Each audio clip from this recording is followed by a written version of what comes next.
1947 का जून का महीना था।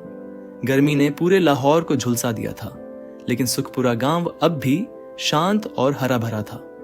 इस गांव की विशेषता थी कि यहाँ हिंदू, मुसलमान और सिख साथ साथ रहते थे। खेतों में फसलें लहलहा रही थीं और दूर से रेलवे लाइन पर दौड़ती ट्रेनें गांव को एक जीवन रेखा की तरह जोड़ती थीं। दरगाह सिंह गांव के सबसे सम्मानित व्यक्ति थे।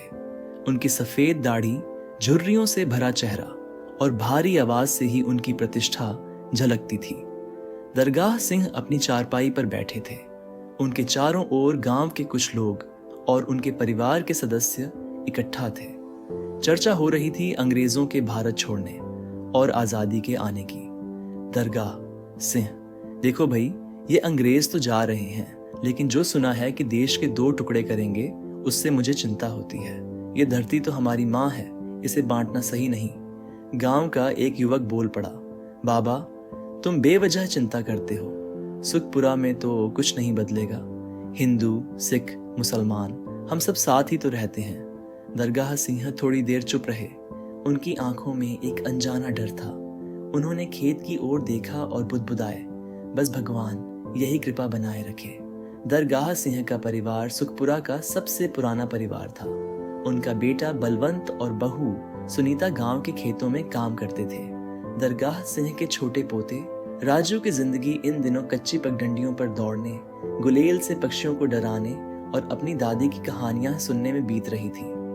दूसरी ओर उनकी बेटी कमला अपने परिवार की आंखों का तारा थी। उसकी उम्र 20 साल थी और उसकी शादी तय हो चुकी थी। वह पढ़ाई लिखाई में रुचि रखती थी और हमेशा कहती थी, पिताजी, मैं अपने गांव के बच्चों को पढ़ाना चाहती हूँ। सुखपुरा एक छोटा सा गांव था जहां सब एक दूसरे की मदद करते थे। एक दिन गांव की पंचायत बुलाई गई क्योंकि पड़ोस के गांव से खबर आई थी कि वहां हिंदू और मुसलमानों के बीच तनाव बढ़ रहा है।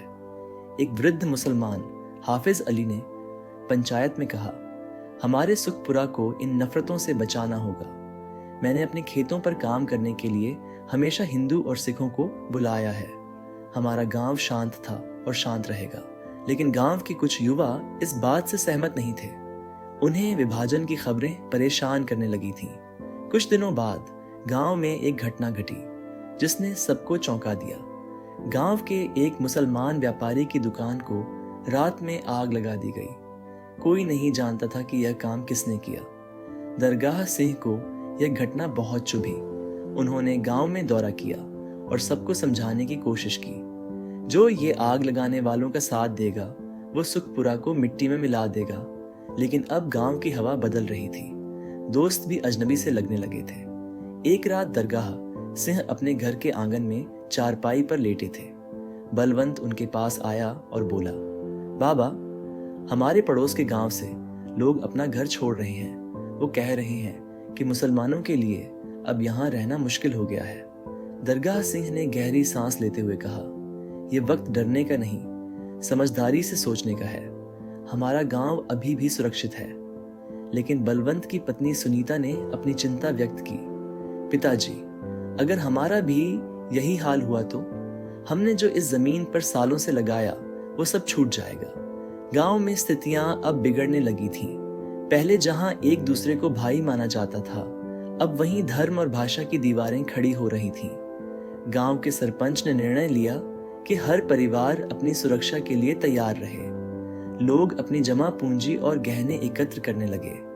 दरगाह सिंह ने अपने पूरे परिवार को इकट्ठा किया और बोले, जो भी हो, हम अपनी इज्जत और जमीन बचाने की कोशिश करेंगे। लेकिन याद रखना, किसी पर भरोसा करते वक्त अब सावधानी बरतनी होगी। लेकिन कहीं अंदर उन्हें पता था कि उनके जीवन का सबसे कठिन समय आने वाला है।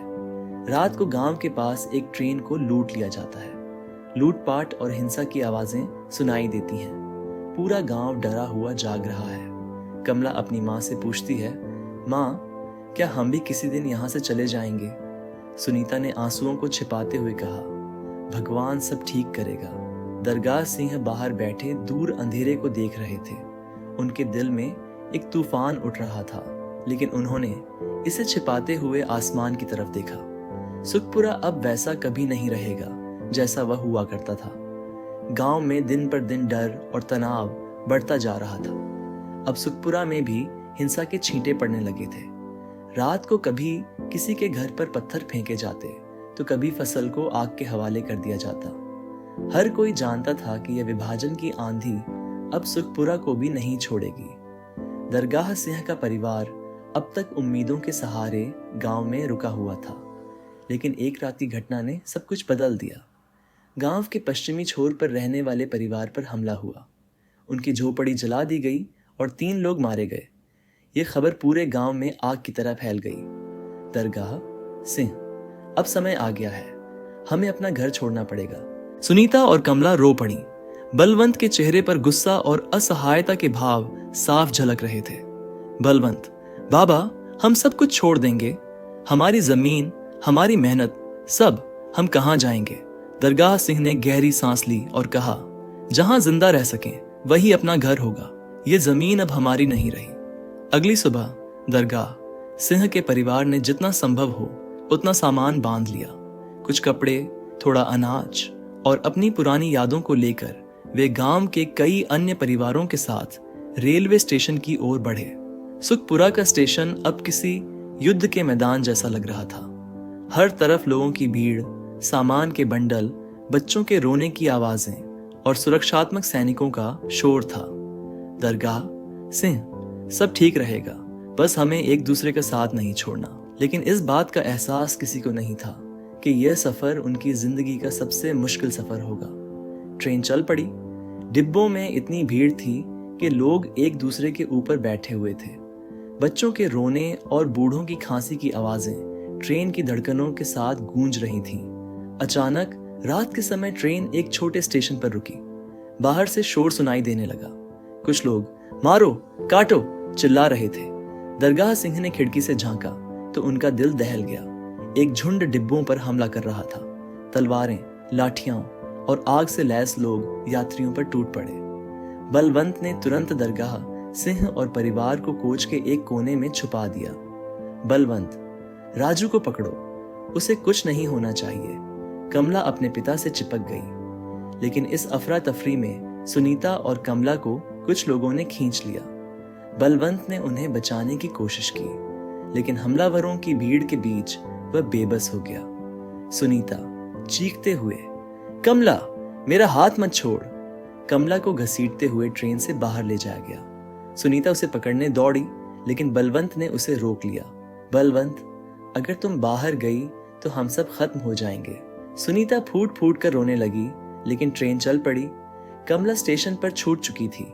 जब ट्रेन भारत की सीमा में दाखिल हुई, तब तक किसी के चेहरे पर राहत का नामो निशान नहीं था। हर कोई अपनों को खोने के दर्द में था।